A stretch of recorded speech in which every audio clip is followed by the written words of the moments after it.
Hello there, this is Janet Roper, animal communicator and educator, and I welcome you to tonight's program on beginning animal communication and what it's about.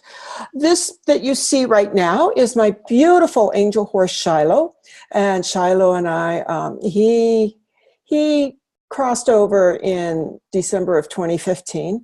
But before that, and even after that, as an angel animal, Shiloh says to tell people not to limp along with their animal communication skills. Now is the time for people to really learn to talk to animals and to listen to us too, because we have much to share.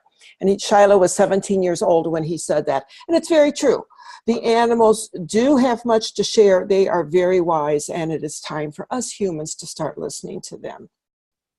So I welcome you to tonight's conversation. Whether you are here live or whether you are going to be listening to this later, because it's going to be uploaded to YouTube. Is it uploaded, downloaded? It's going to go over to YouTube, however it gets there. The magic of technology will take it over to YouTube. And so people will be able to see this, to share it, and to comment on it. And I truly believe that we all do better when all creatures do better, and that animal communication plays a big part in that. So everyone is muted now. And there will be a chance to ask questions and to get your questions answered. And there's also a chat, and I think it's down at the bottom. Towards the right-hand side, you will see chat. If you click on that, it will open it up, and I will keep watching to make sure that there's nothing going on in the conversation, or if there is something, I will answer it as soon as possible. As I said, my name is Janet Roper. I've been communicating with animals all of my life. I didn't realize it growing up because it was just, as a kid, it's what you did. You talk to the ant in the backyard, you talk to the squirrel, and then I tell my parents, and they'd say, don't tell the neighbors that. What are they going to think if you tell them that? So that natural, that innate ability to talk to the animals that we all have, that was squashed down in me as a child, as it has been in so many of us. So, we'll get more into my history later, but as an animal communicator, an educator, an author, and an animal advocate, and a blogger, and I also do have the 2nd degree in Reiki, which I use as a tool. Okay, I'm also a student on the shamanic path, an animist on the shamanic path, and I'm in my 2nd year of an intensive study, and it's really interesting to see how what I'm learning from there, I'm able to put into the everyday of working with animals and working with animals and their people. Professionally, I've practiced animal communication for about 15 years or so, something like that. And my focus in animal communication is really being in right relationship with the animals and learning how to be in right relationship, showing people how to be in right relationship with the animals and what that means and what it doesn't mean, because again, it's not magic. And it's not a bunch of warm fuzzies like we like to think it is. But when we're in right relationship with the animals, it's a win-win for everybody, even if we humans would not want the animal to make that decision or to go down that route. And that is something that as you delve into the world of animal communication, you will find out it's very important to keep that in mind. And if the animals choose to teach you in an even deeper way, you will understand what it means to give them the freedom to be who they need to be, not just in communications, but in the everyday of life. So I work with right relationship with people and animals and people. And then I also work with people who are experiencing pet grief, which is something that is not talked about in our society, and which it's sad because it's something that does need to be talked about. And then I also work with people helping them realize that everyone can communicate with animals. It's not special. It's not special. It's innate. It's something we all can do. But again, like it was squashed down in me as a kid, it's been squashed down in our society. And it's really time, folks, that we come back to that innate ability to connect with the animals and to be with the animals. So I am, at this point, cheerfully managed and owned by one dog, Max, and he's here with me tonight. You might hear him barking. And one cat, Raven, and he's here with me tonight. You might see him going across the screen because sometimes Raven is in sessions, and when I'm doing workshops and when I'm teaching, Raven is one that holds the energy for everybody. So he may pop in tonight and start holding energy actively for us. You're in the right place tonight if you have a deep love and a respect for animals. You're in the right place if you have the feeling that the animals are trying to connect with you and you're just going, I know there's something there, but I don't know what it is. I don't know how to reach out and get it, kind of thing. So we'll be talking about that later on. And you're in the right place if you've always wanted to connect with animals, but you weren't sure where to start. And there's so many different ways to start with communicating with the animals, and so many different methods, and so many different books, and so many different workshops, and so many different everythings. But what I like to think, of course, I will admit I'm biased, okay? What I like to think is that this is a good place to start, because we're going to be talking about what it is to connect with animals. We're going to be talking about what animal communication is and what it is not. And I'm so dang pragmatic when it comes to animal communication that what I like to do is I like to take the animal communication, which some people consider woo-woo or, just really out there. To me, it's a way of life. And I think it can be that way for everybody. I know it can if that's something that they want. And so with me being so pragmatic about it, when we're here talking about this, I try to bring the animal communication, what the animals are saying, into the everyday of life. So hopefully that'll be one thing that you'll get tonight. So you'll hear tonight about how I got my start as an animal communicator, what I love about animal communication, why it's so helpful, the question I most asked. We'll be talking about what animal communication is, and almost as important, if not more important, what animal communication is not. We're going to be talking about how it works. We're going to be talking, we're going to be doing an exercise where you can get started connecting with the animals tonight. And then we're going to talk about how we can stay connected. So if you're on tonight's call, I invite you to take notes, even if that note is on the back of an envelope, or if it's a screenshot, or if it's just you jot it down in an email, the one takeaway that you've got from tonight's conference call. What is the one takeaway that you have from tonight's conference call? So if you have that, jot it down as a note, and you'll see why a little bit later. So let's start with how I got my start in animal communication. And that beautiful dog that you see on the screen, his name is Teddy, and he's the one who literally led me into animal communication. At the time, I was teaching music in my house, and I had 2 dogs and 3 cats. One of the dogs passed away, and I've always been a 2 dogs kind of gal. I need at least 2 dogs in my life. And yeah, I know I've only got one right now, but there's reasons for that. But basically, I'm a 2 dog kind of gal. And so anyway, when my one dog passed away, and I'm going, I need another dog.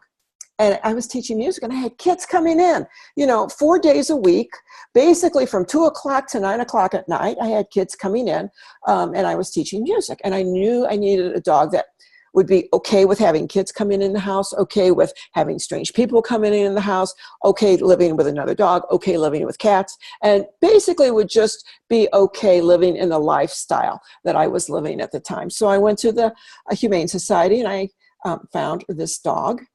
And this dog, whose name was Tundra at the time, I walked into the door, and he was there, overweight, dirty, had its tail, just looked like a flag. It was so big and beautiful.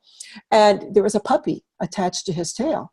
And Tundra was pulling the puppy around with the biggest smile on his face. Tundra had the biggest smile on his face. And he was in the height of his glory because he was there. He had a puppy that he could play with and people that he could welcome. So I walked in, and I was not into animal communication at the time.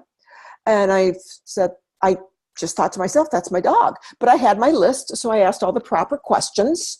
And one of the proper questions, how does he get along with cats? How does he get along with kids? So on and so forth. And then at some point, the people there at the Humane Society said, well, this is the 3rd time he's been in the Humane Society. And I looked at Tundra, and I'm going, oh, but he's so cute. Why was he in here? And they gave me this, in hindsight, I'm going to call it a song and dance, okay? It was the way that we got connected, so in that sense, it's good. But probably it was a song and dance that the people who owned him were moving to California, and they couldn't put him into, what do you call it, when they have to set the dogs aside. I forget what it's called. But anyway, and something about shots. And I'm thinking, oh, poor dog, he needs a home. So I said, well, I've got another dog at home. If I bring her and she meets him and it's a go, I would like to adopt him. So I went home, I got Emmy, they met, and the rest was history. Teddy came home to live with us. And he started peeing and pooping in the house, even though the question I asked was, does he keep his kennel clean? And they said yes. And indeed, he kept his kennel clean, and the rest of the house peed and pooped all over. So I worked with a vet, I worked with a trainer, and I wasn't getting the answers that I needed. So literally, because you can't make this stuff up, folks. And if you're on the road in animal communication, I'm sure you've experienced things like this too.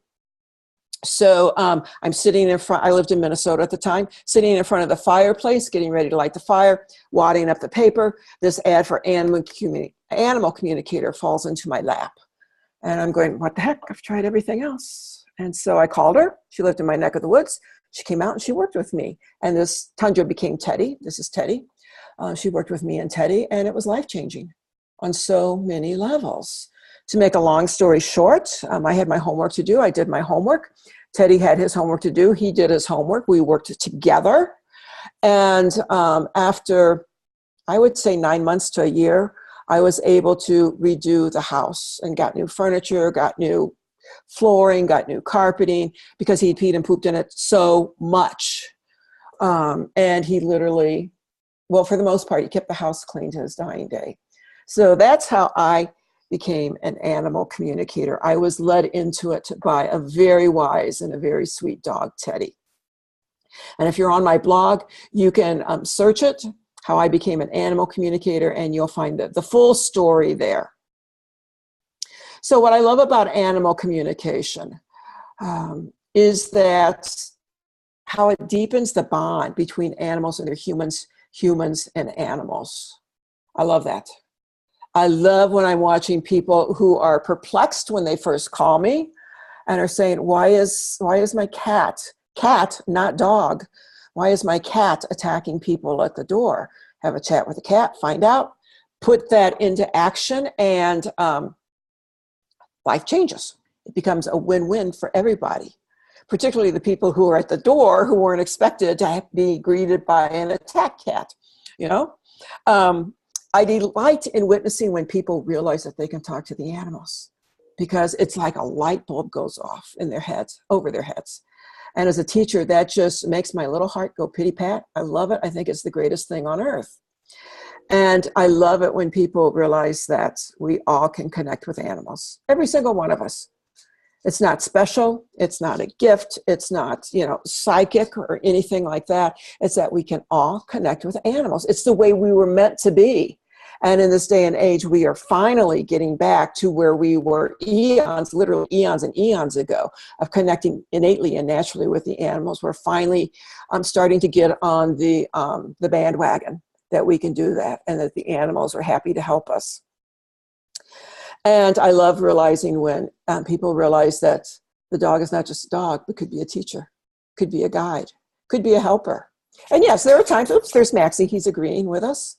And there are times, yes, when your dog is a dog and does dog things, and that's your relationship. There are also times when the dog or the horse or the cat or the rabbit or the snake or the raven or the magpie outside is going to be your guide and is going to help with that. So welcome to whoever came on the line, just talking about— Hello, this is Elaine. Hi. Hi, Elaine. How are you doing? I'm good. I'm sorry I'm tardy, but I'm here. Oh. No apologies. No apologies needed at all. You're actually going to get a recording of this, and then you'll also see what's been on the screen and what I've been talking about. And basically, just to catch you up, what I've been talking about is just why I love animal communication and how I think it is just the most awesome possum thing since hot chocolate. So, thank you. You bet. So we'll just go ahead here. And yes, why animal communication is so awesome. Awesome possum, as I like to say, is that you get the point of view directly from the animal. So when my cat Billy was sick, yes, I was working with a vet. Yes, I was working with a kinesiologist. And yes, I was working with Billy to see what he wanted. And I didn't have to Google things. I could go directly to Billy, and Billy was he looked like that cat in the picture, beautiful gray cat with beautiful eyes. And Billy was very forward, right up front, telling me what he wanted. So I love that when we connect in integrity and in honesty with the animals, that they are there for us, and they realize that we're trying to help them and that they help us help them in the best way that they can. I love that you can learn about potential health issues before they become a problem. Now, as we'll talk about later, animal communication does not replace quality vet care, quality medical care, or quality training. But what it does is it complements them because we're getting the information from the animal. I can go out to the barn and, if I'm getting ready to talk to a horse, I get out of the car and my hip starts hurting and it wasn't hurting before. Then what I can do is I realize that that horse that I'm going to be talking to, or some horse out there, is sending me a message that their hip is sore. And so I can learn about that. I can connect with the horse, find out what's going on from their point of view, what would help them. Again, this is not a diagnosis, this is not a treatment, this is not a prescription. Finding out from the animal's point of view what will help them, and then telling the person that. And then the person can go and do with that information as they feel called to do. Hopefully it is to work in conjunction with the vet or whoever the horse said that they would like to work with. You can discover possible explanations for behaviors. So a lot of times I will get calls from people. My cat is being so nasty. My cat is peeing out of the litter box and I know they hate me. People are so surprised. Yeah, people are so surprised when I'm going, well, when was the last time your cat was into the vet? Take your cat into the vet. Let's see what's going on. If there's anything medically going on. Because think about this. If you're not feeling well, do you really want to talk to a stranger you don't know? No, you want to find out what's going on and everything. So the animal communication can explain, can start to explain the possible behaviors that's going on. People will call me with an aggressive dog, and I've stopped working with people with aggressive dogs because sometimes they're not willing to do what is necessary to work with the dog and the aggression. And so, and there's a liability, quite frankly, there's a liability that I don't want. So whenever I have people who call me about aggressive dogs, the best way I can help them is, have you taken the dog to the vet? Have you talked to the vet about this? Let me see if I have any referrals for trainers in your area who work with that kind of behavior. Because I do have referrals all around the world where I can refer people to. One of the things that to me is most dear and most poignant about animal communication is that it helps with the dying and the death process and the hospice process. And some people find that really difficult to work with. Myself, as how I look at what I do in animal communication, I find that a very necessary part to be in. I find it a place where I can help the people and the animals so that the animal doesn't have to journey over by themselves. And then I'm there to support the person during the process and after the process. As a matter of fact, I think it's next week. I really should look at my schedule before these calls. But in the near future, I've got a workshop coming up on pet grief and animal, and the title of it, hold on a minute, Where Grief and Love Meet. And it's about animals passing over and that point where we need to work with our grief and work with our love and blend it together. So I'll be sending you information on that at the end of this call. But to me, animal communication is one of the really helpful tools that you can have when the animal is ready to pass. One of my stories is that when I was living in Minnesota, I had a cat and a dog, both elderly, both were getting ready to pass. The dog, Emmy, who was Teddy's friend, she was very explicit. She wanted to pass at home, so I was able to help her do that. And then my cat, Mitzi, who was the queen of the stink eye, she was equally adamant that she was just going to hang on, thank you very much, until her vet's office opened on, this was after a holiday, so it was either a Monday or a Tuesday. And she would hang on very much, and she expected me to get a call into the vet first thing that morning so that she could go in and she could pass. And with getting such diverse information from two different animals, it really helped me help them pass in the way that they wanted to. And then lastly, why I think, well, not lastly, but lastly here on this page, why I think animal communication is so awesome. It's natural.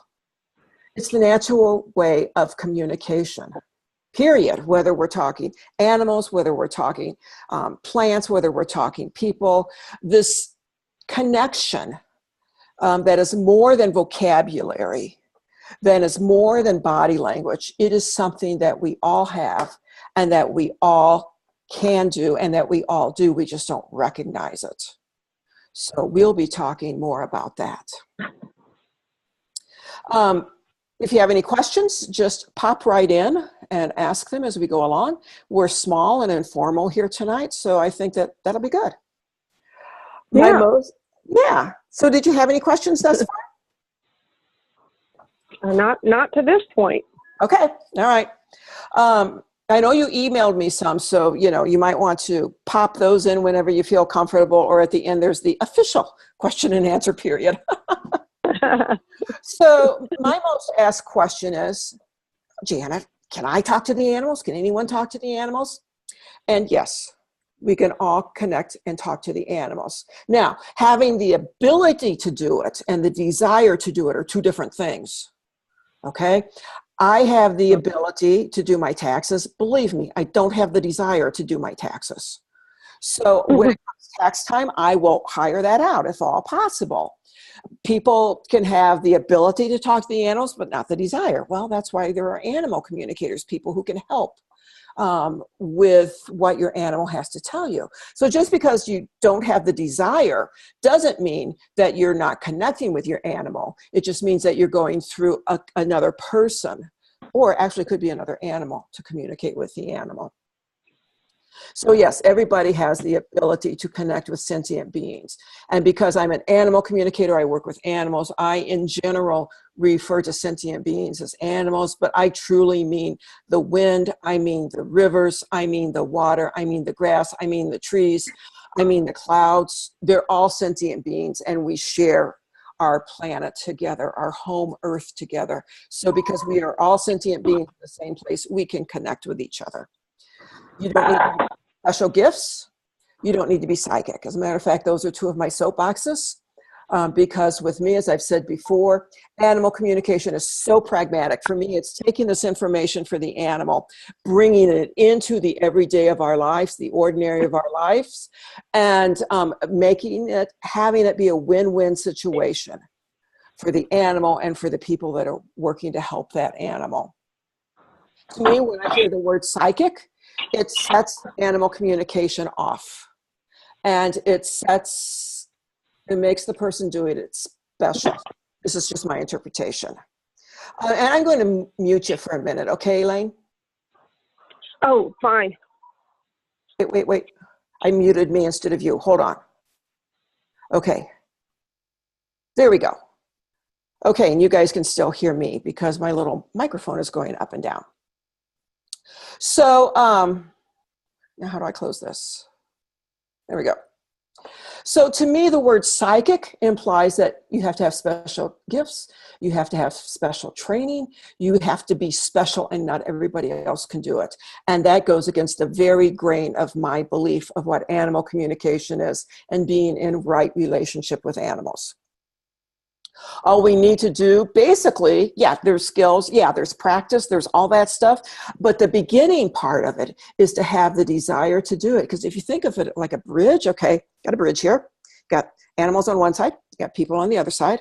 The animals are so tickled pink that we are getting ready to connect with them, we are learning to do them, that they have already crossed halfway over the bridge.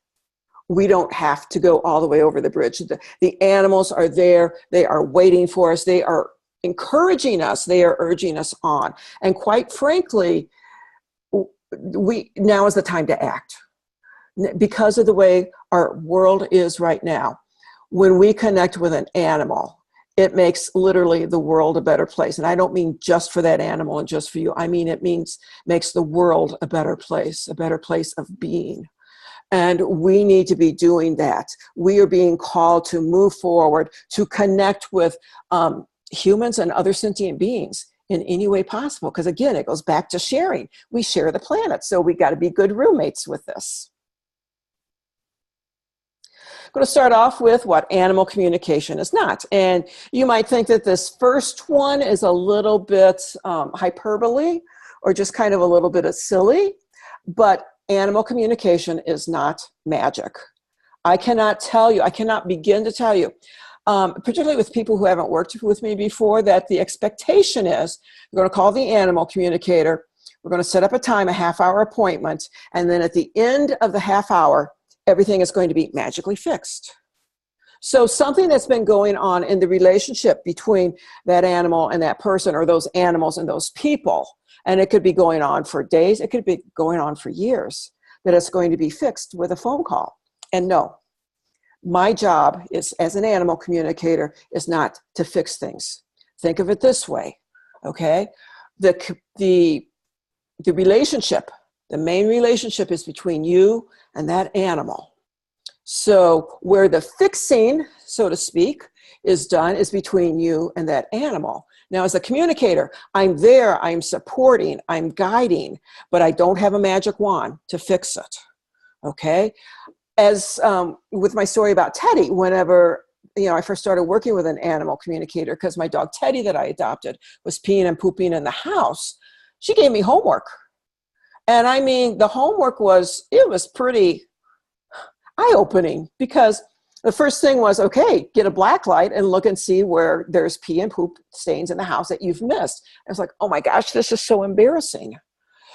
So animal communication, you got to roll up your sleeves, that relationship between you and the animals, like any other relationship. Roll up your sleeves, be attentive to it, okay, and work on that relationship. One of the things that, and this might sound, I don't know, kind of woo-woo or out there or something, but I truly look at it this way, is when you have a relationship, there's actually three involved in the relationship. There's you, there's the animal, and then there's the actual relationship between the two of you that makes up the third party, so to speak.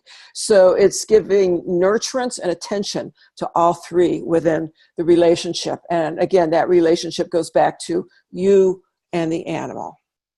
I support. Animal communication does not take the place of medical diagnosis, prescription, or treatment. I have people who call me and say, well, animal communicator, it's free, quite frankly, it's cheaper than the vet. Well, that's not my job. That is not my job. Being an animal communicator, you really got to know your boundaries and what they are, and have to be willing to say no. I don't think, the hardest case that I had was a few years ago. This woman called me, and I talked to people before, we set up an appointment so I can kind of get a feel of what's going on. And at that time, everything felt okay. Enough that, we had her sign up for an appointment. And so we get to the time of the appointment, and she wanted to connect with her dog. Her dog had been outside for days, wouldn't come in. And she wanted her dog to tell her that he was sick and that he needed to go to the vet. And I said immediately, yes, that's true. And let's not talk anymore, okay? Get on the phone, make an emergency phone call. You need to do this now. And she wasn't willing to do that because she needed to hear from the dog. And what I was saying was, the dog is telling me, you don't have time to mess around here. And that is one of the hardest cases I have ever had.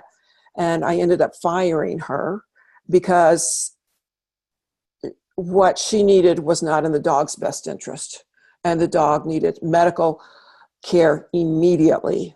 So I don't know what happened.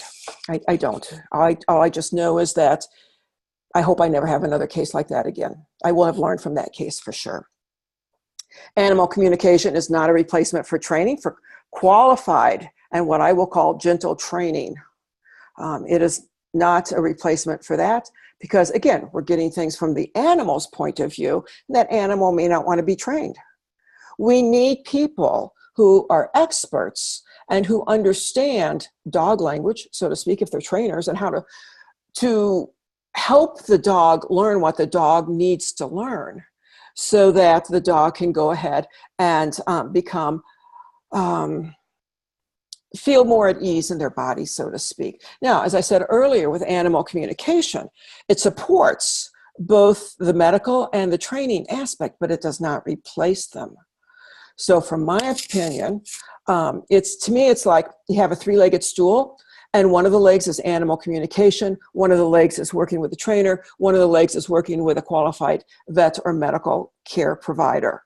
And when one of those legs is off balance, everything's going kind of wonky.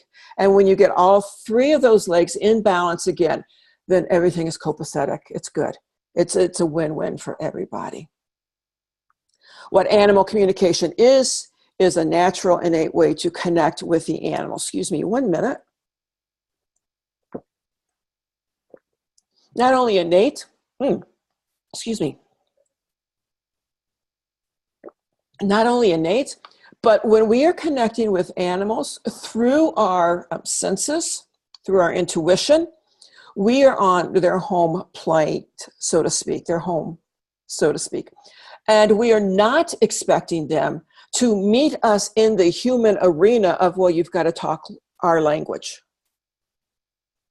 So with the intuition, because it is so natural, so innate, the animals are already there, they're already doing it. It is the natural channel, the natural bridge for us to connect with them. Yeah, there are blocks that get in the way, but they're just blocks. We can learn. There are tips, there are techniques, there are tools that we can use to work with those blocks. And what I like to say is to make friends of the blocks and turning the blocks from blocks to stepping stones, because the block's been there for a reason. And it's figuring out what that reason is, why it is there to help you, was there to help you, and then taking it from there. Animal communication is connecting to and developing a relationship with the animals using your intuition. So that means that the animal does not need to be in front of me. The animal can be on the other side of the world.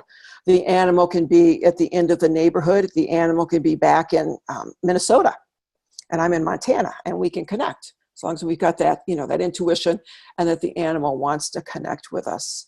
We've got that going for us. There's something I was going to say, and it just fled my mind. If it's important, it'll come back. So when we are connected with the animals through our intuition, we are creating a world which it's a win-win for everybody involved. Now, sometimes, I have to be honest, sometimes the win is not what the person wants to see.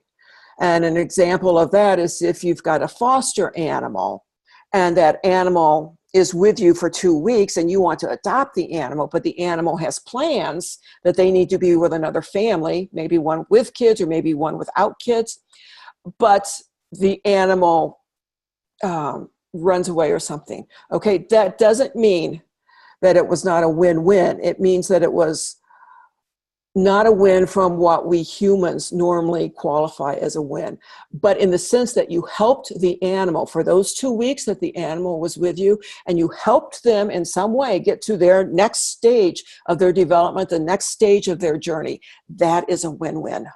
And it takes a lot of courage, and it takes a lot of respect. It can take a lot out of us to actually be there in that way for the animals. But that's getting a little bit more involved then for beginning animal communication. So how it works is purposely connect with the animal. We're going to do that through our senses. Okay? Information is sent both ways through the senses. And usually the way the information is sent is however and received. Okay, usually however the information is both sent and received is how you most naturally in the everyday of your life, when you're not communicating with animals, when you're just, driving to the grocery store or doing the laundry, doing those kind of things, how does your intuition kick in those examples? So if you're driving to the store and you get this feeling that you need to stop, even though you've got a green light, and you stop and thank heavens you did, because there goes this 18-wheeler barreling through his red light. How does that intuition come to you? How does that nudge come to you? I'm going to ask you to think on that.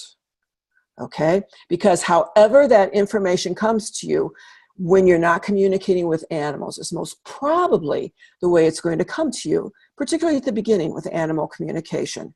So if it's through words, if it's through pictures, it could be through dreams.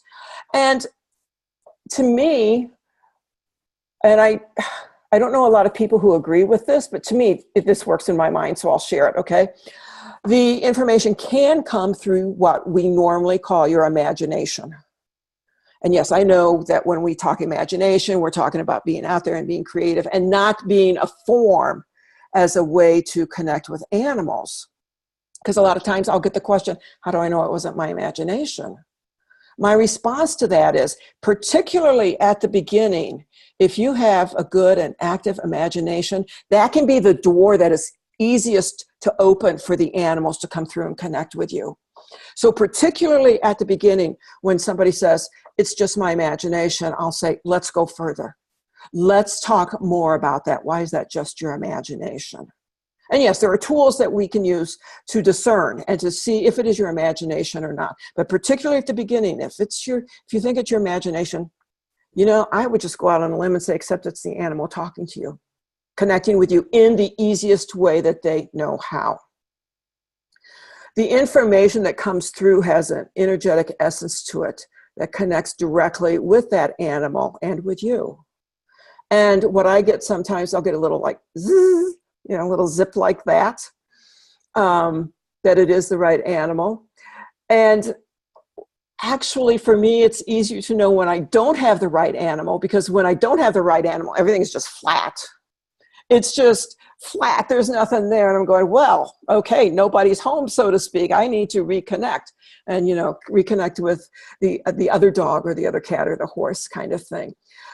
But what I like to say is when we are working with the animals, we start to build a dictionary, so to speak. And that dictionary, to me, comes in awareness of how we people react to the information that is sent to us.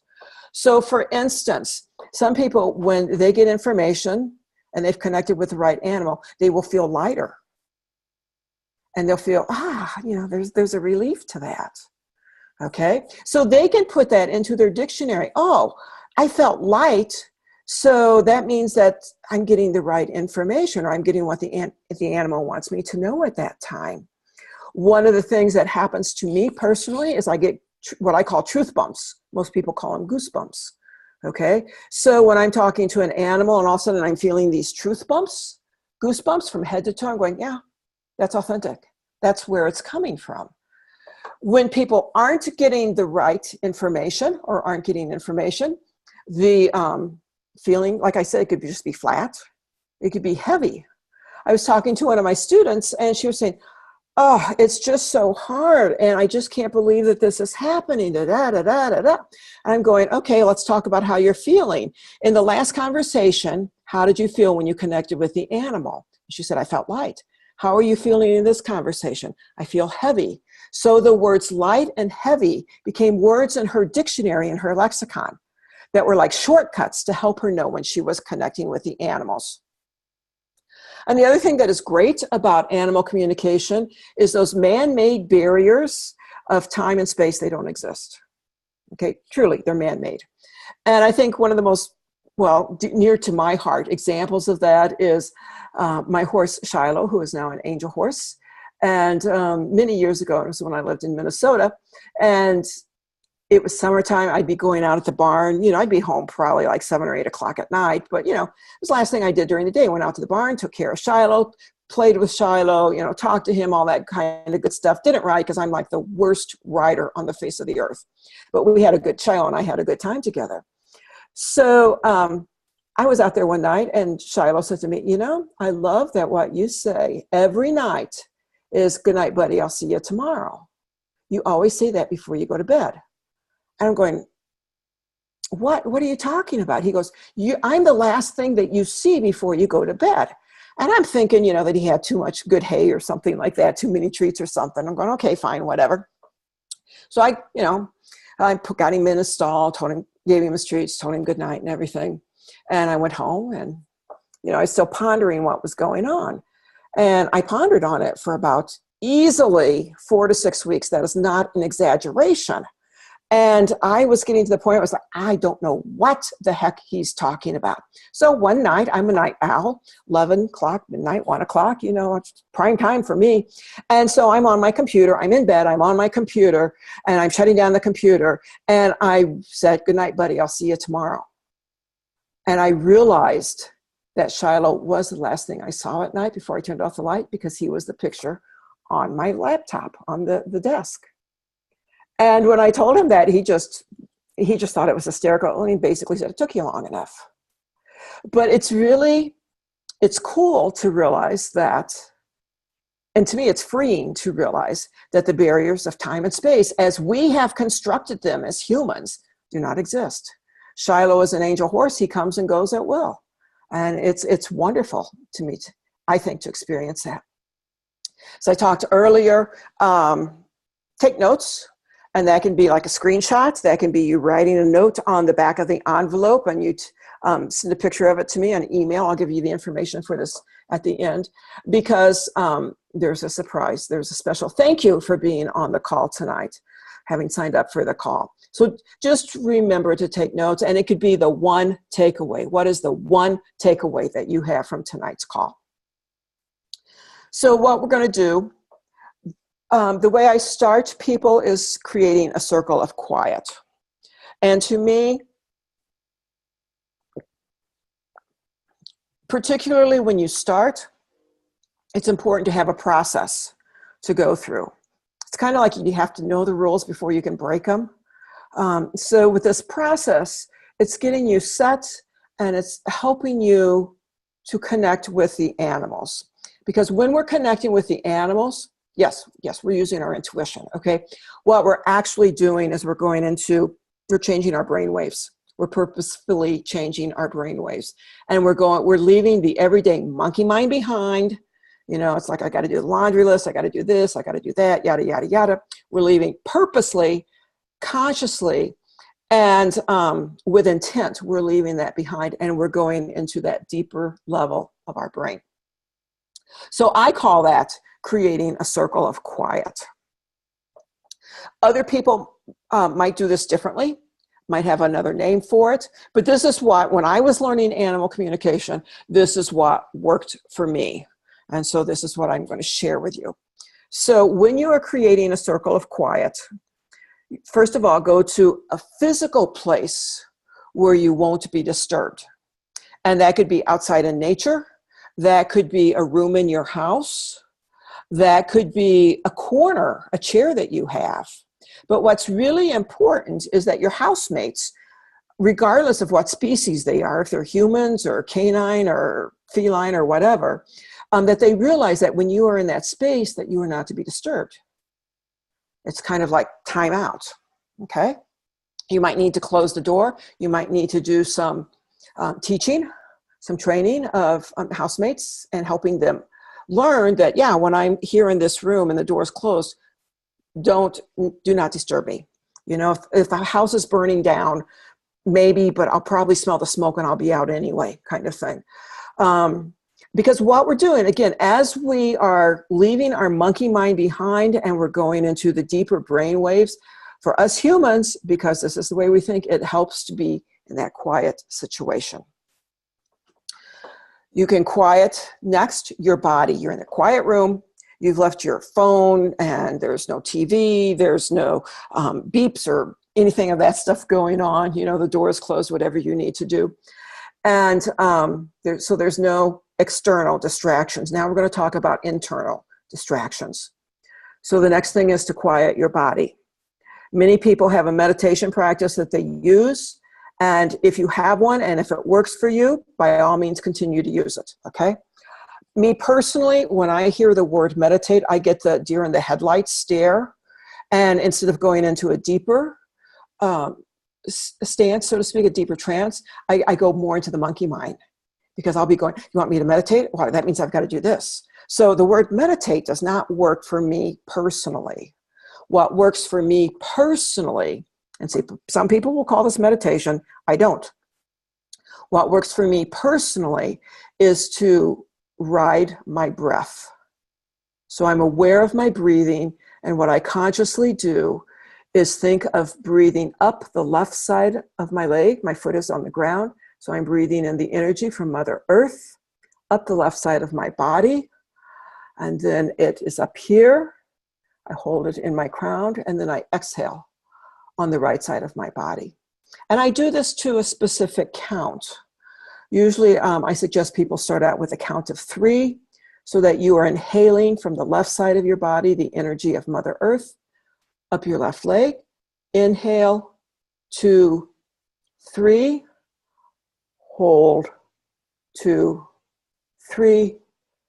Exhale on the right side of your body, 2, 3. As you are doing that, you're breathing in, you're inhaling the clear energy of Mother Earth. You're breathing that clear energy through your body.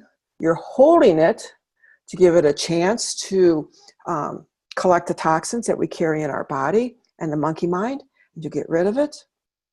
And when you exhale, it's going down through the right side of your body to Mother Earth, for Mother Earth to take care of and to recycle however she sees fit.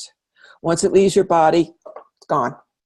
It's gone. Don't need to worry about it. You don't need to be worrying about the recycling. You don't need to worry about what Mother Earth is doing, because when you get to that, guess what? You're back in monkey mind. So I call it riding your breath. Some people use the count of 5, use the count of 7. If that works for you, fine.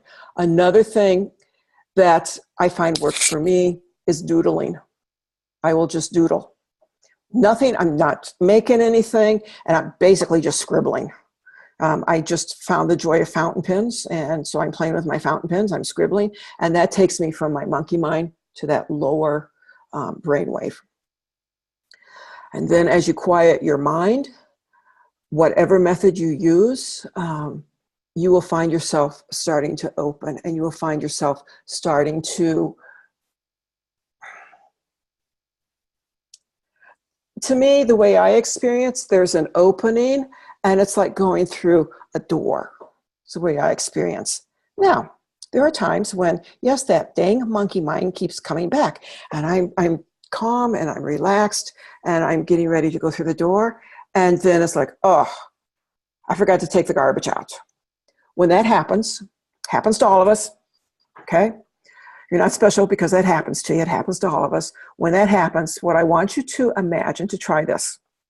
Pretend, if you don't have a real waste paper basket sitting next to you, pretend that there is a waste paper basket next to you. That monkey mind, oh, I got to take the garbage out. Take that thought, throw it in the waste basket. It's gone. Okay? Continue on focusing on your breathing.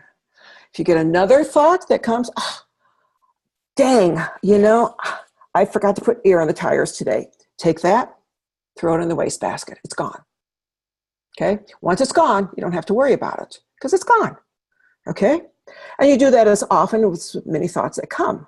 Now, the thing that really worked for me at the beginning, because it was really hard for me to say, oh, can I leave it alone? Can I leave it alone? Was I was given the freedom at the very beginning that if I wanted that worry back, at the end of the conversation, I could get it out of the wastebasket and I could put it back in. And as soon as my teacher said that, I'm going, well, hello, of course I don't want that worry back. And having that freedom of putting the worry back in me gave me the freedom to not have to worry about that worry anymore.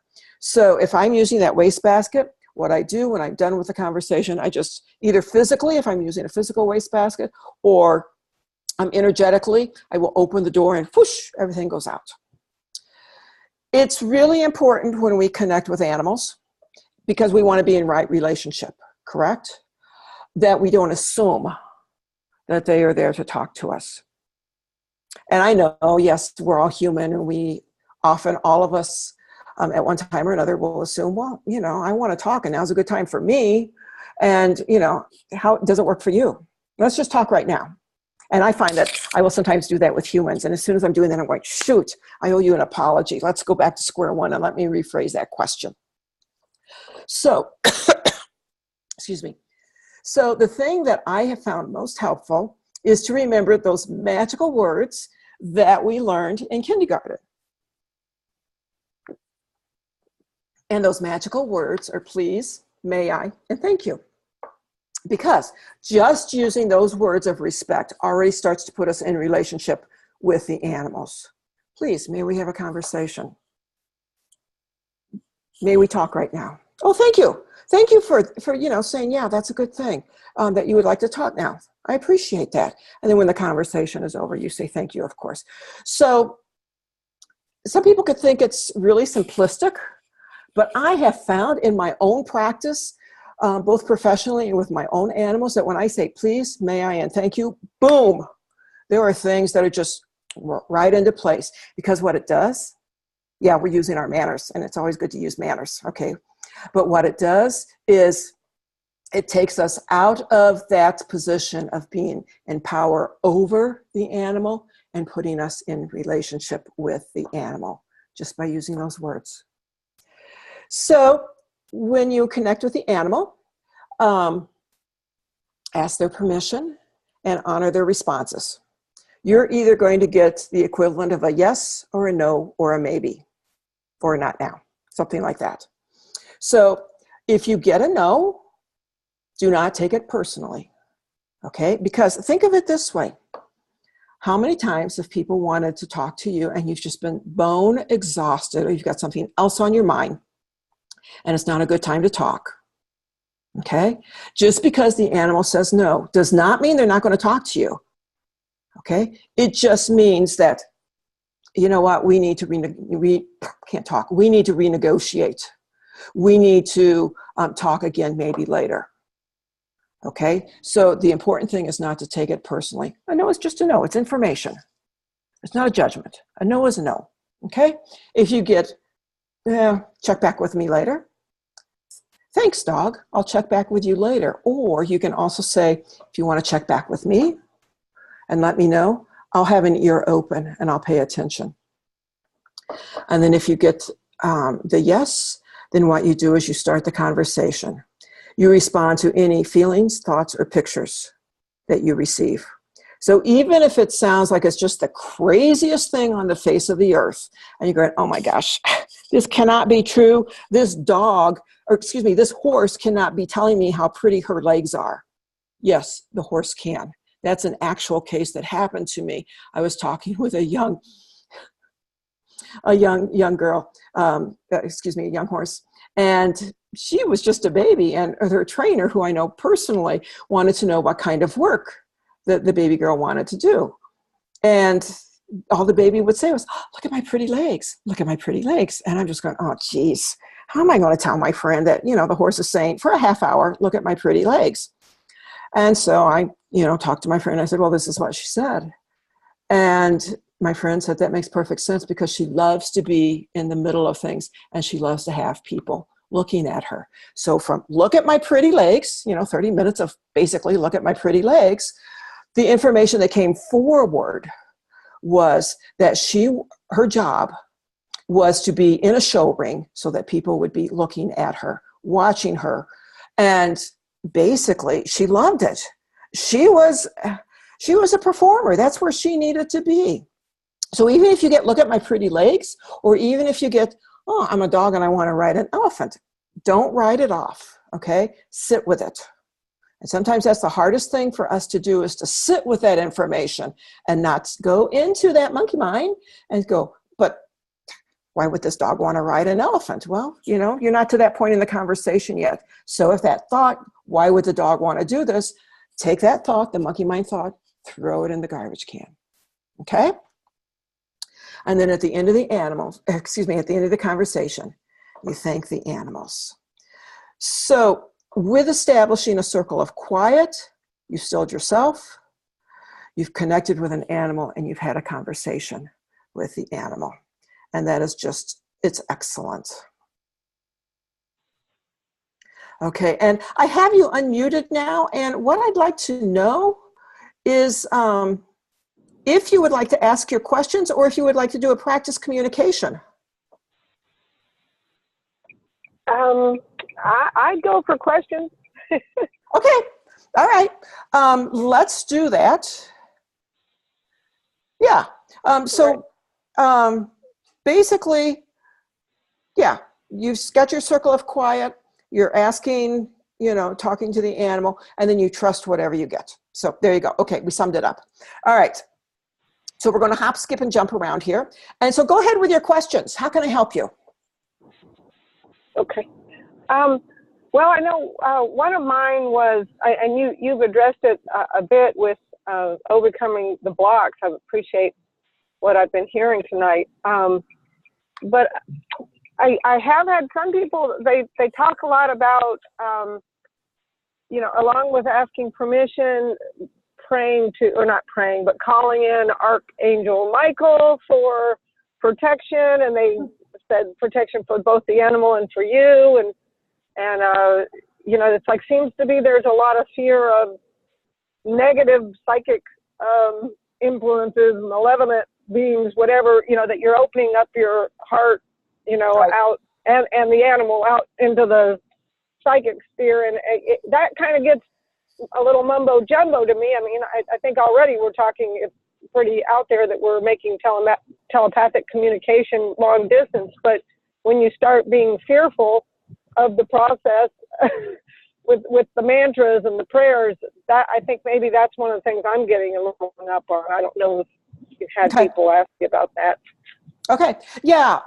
And let me answer that. Let me answer that by first saying that, when we open ourselves, we can be, opening ourselves up to that. Now, having said that, what I do and what I teach my students to do is I am setting up boundaries and I am setting up parameters when I'm not in connection with animals, when I'm in my everyday. Okay. And I have found that when I'm setting up those boundaries, it's like, okay, this whatever might want to come in, but no, this is not your time. I am not talking to you. You do not belong here. This is not your place. You need to go wherever, wherever you're going, kind of thing. But it's not here. And I'm very specific in that it's not here. Okay?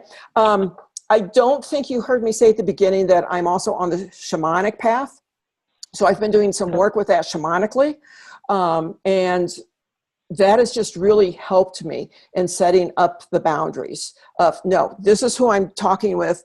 This is what we're dealing with. And you have no place here. You need to go.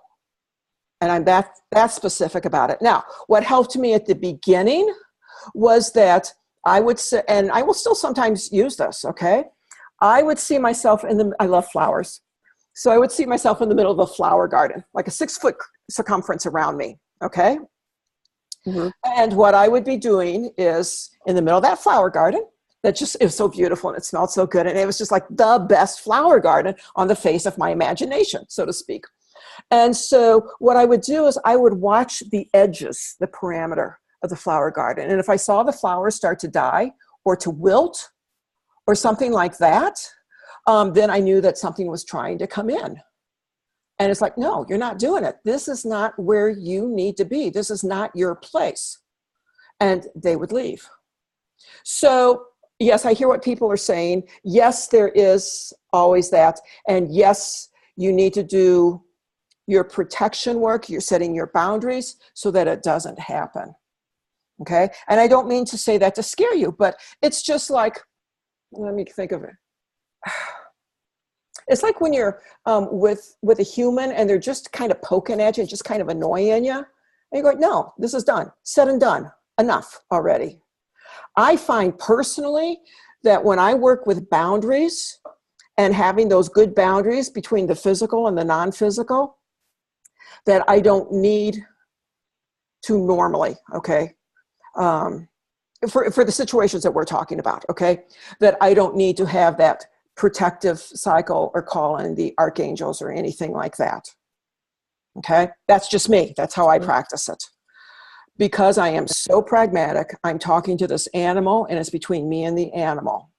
Does that help to answer your question?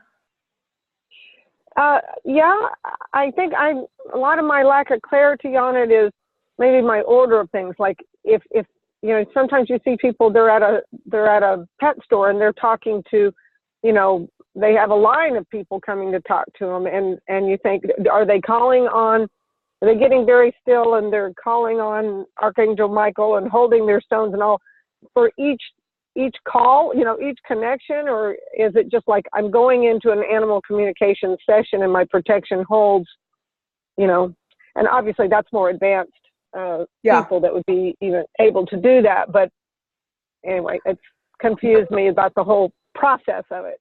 When I do something like that, what I do, it's the intent is set for the entire event.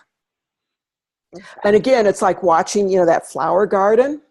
If I see something, and I could see this physically, in the physical. If I see something in the physical that's making me feel uncomfortable, or I'm going, okay, I need to pay attention to what's going on here, then I will again set up both my energetic boundaries and my personal boundaries.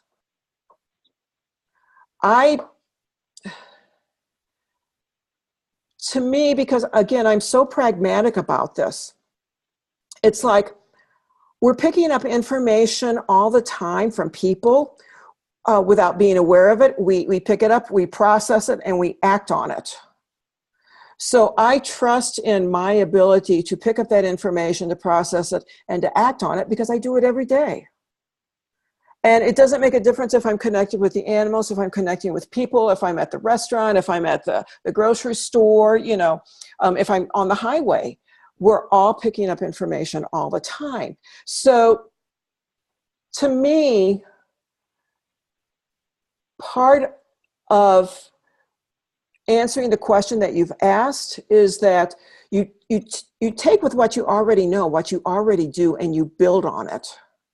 So in that sense, for me, it's not special, and I'm not calling in the angels, or I'm not, holding a stone, or, whatever. I guess the best way to answer that is I don't have a ritual for when I'm communicating with animals. I have tools. And if I need those tools, I will definitely use those tools. If I sense that there is, a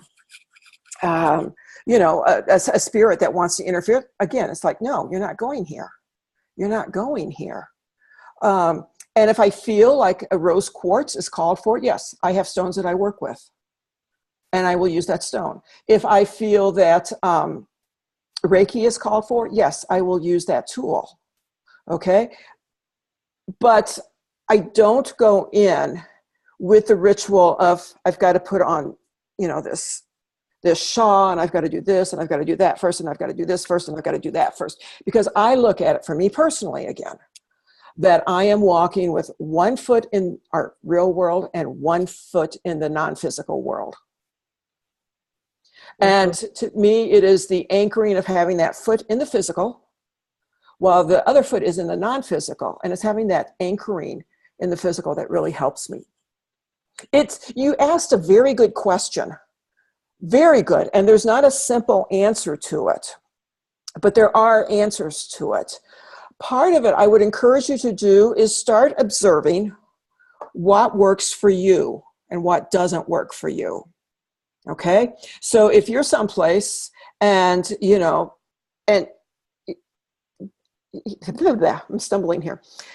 If you're someplace and somebody is calling in the angels, and if you feel comforted by that, if you feel, yes, that's a good thing, go for it. If you don't. Okay? Because we each need to do the animal communication in our own way. And yes, there are guidelines that we need to adhere to. There are definitely ethics that we need to adhere to. But to me, the process can be different for different people. As long as it's done with integrity, as long as it's done with honesty, that's what counts. Mm-hmm. Does that make sense? Yeah. Okay. So I invite you to really start paying attention to what feels comfortable to you and what doesn't. You're building your own lexicon of being able to communicate with the animals. You're building your own dictionary at this point. And it's like, okay, I don't feel like I need to have the rose quartz in my hand. Put it down. Okay? And then see how that communication works without the rose quartz. And if you feel that, maybe next time I'll try it with the rose quartz. I think that it's always how can I say this? It's going with the flow, okay? So yes, again, while there are standards to watch and there are ethics to watch, it's what works with that animal at that time within the boundaries that have been set for that communication. Mm-hmm. So it's a learning experience for sure, for sure. And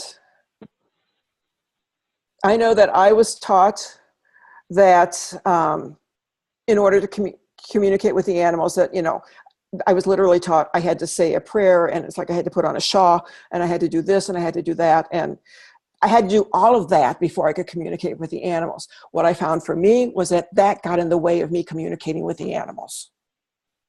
It actually hindered it, because I was so worried about, well, what if I don't do it correctly, da, da, da. And again, it put me in that monkey mind, and it got in the way. Right. So if anything is putting you in monkey mind and taking you away from communicating with the animals, why use it? My opinion. I think that's definitely what I'm getting, because I'm just like, did I do that in the right order? Well, maybe I didn't do that in the right order. I almost spit up my tea on that one. I hear you. Because it's like, again, it's that deer in the headlight kind of thing. Yeah. And it's like, oh, was I supposed to do this or was I supposed to do that? Well, how much of this am I supposed to do? Now, granted, I'm an Aquarius, okay? So I'm a rule breaker from literally day one and before. So, but, you know, there are people that they need those guidelines. So if the guidelines work for you, use the guidelines, okay? Go to how you're feeling, okay? If you're feeling, what am I going to do? Am I going to forget something? If you're feeling like that, try doing it without the guideline. And it may not be a case of either or. It's maybe you take this guideline and you tweak it so that it works for you. It's not exactly the way you were taught to do it, or the way you read, or the way you heard about, but you tweak it so that it works for you. And the other thing that you can do, ask the animals. Ask them.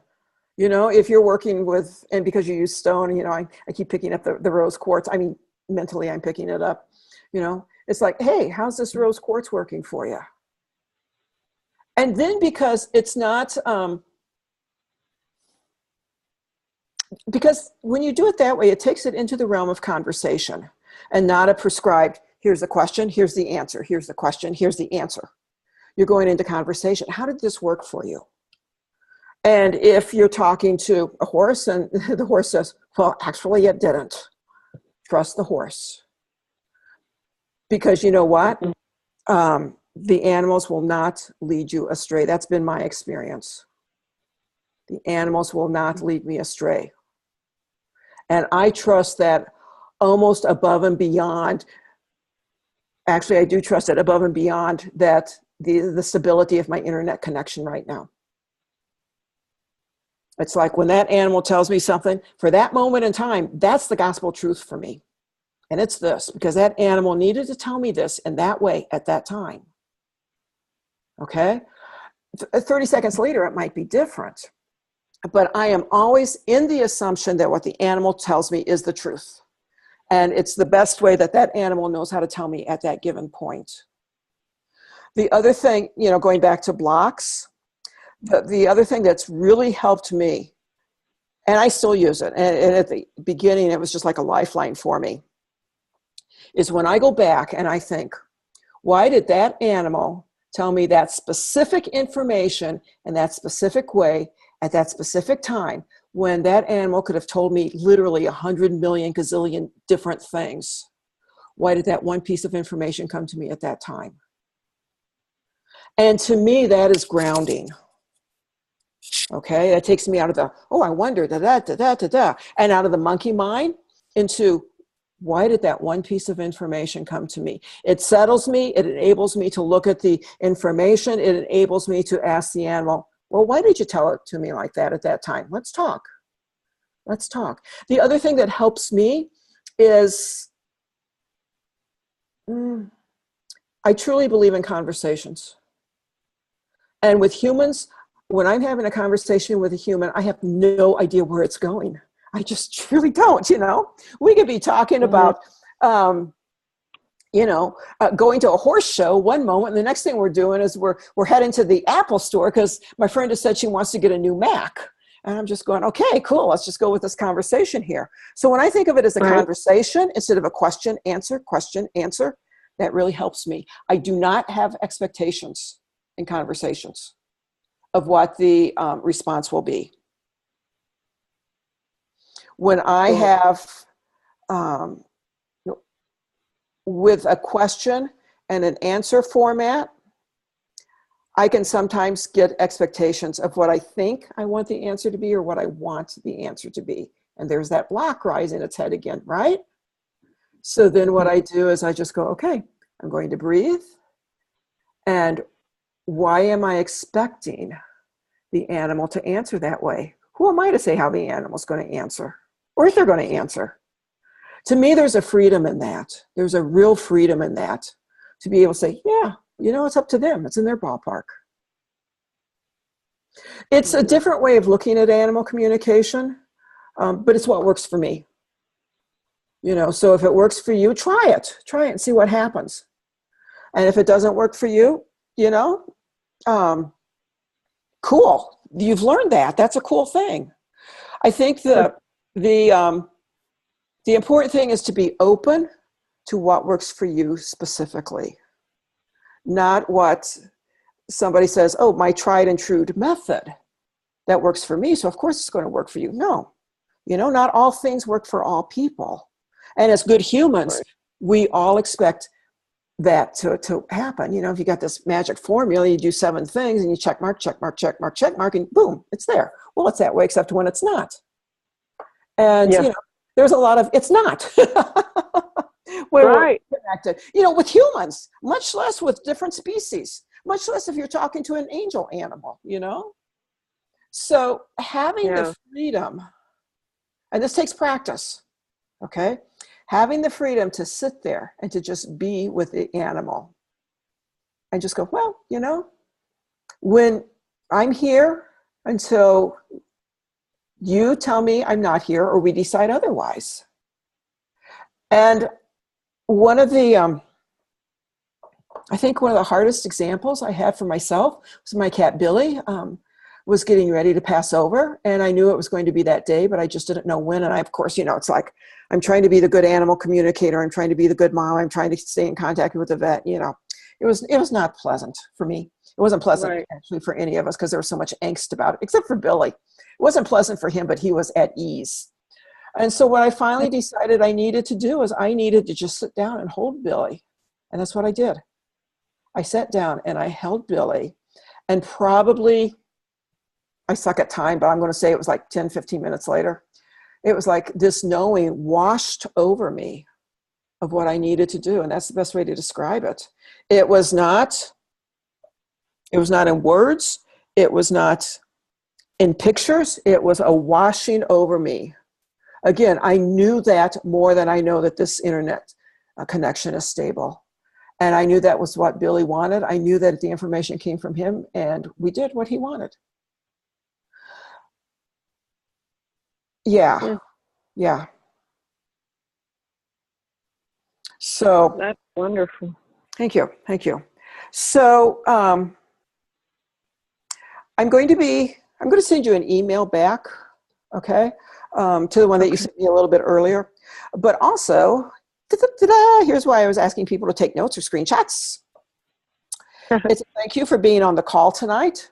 So if you would like me to connect with one of your animals, I do ask that they are alive, not an angel animal. Just send me a picture and the one question that you have. And as a thank you for being on the call, I will answer that. I will be sending you all this information, so you don't need to write it down. And you will also be getting a recording, both video and audio, of tonight's call. And usually it takes Zoom a while to process it, so it probably won't be before tomorrow sometime, but you will be getting it within the next 24 hours. Wonderful. Well, thank you so much for fitting me in late. I appreciate it. Oh, you are quite welcome. Thank you for, reaching out. I appreciate talking to you and everything. And so I will answer your email, and then we'll just get connected and go from there, okay? Great. Thank you. Thank you. You bet. Have a good evening. All right. Appreciate it so much. Take care. Bye. And then other ways that we can stay connected for people who are listening to this is come to workshops. I'm moving workshops to my site, janetroper.com. Please join up for the newsletter and go to janetroper.com and you will see sign up, and that way you will be kept in tune, abreast of what's going on, and then you can connect with me on Facebook. So I thank you so much for coming to tonight's Animal Communications, Beginning Animal Communication Conference call. I hope it helps and that there's something that you can take away from it. Take good care.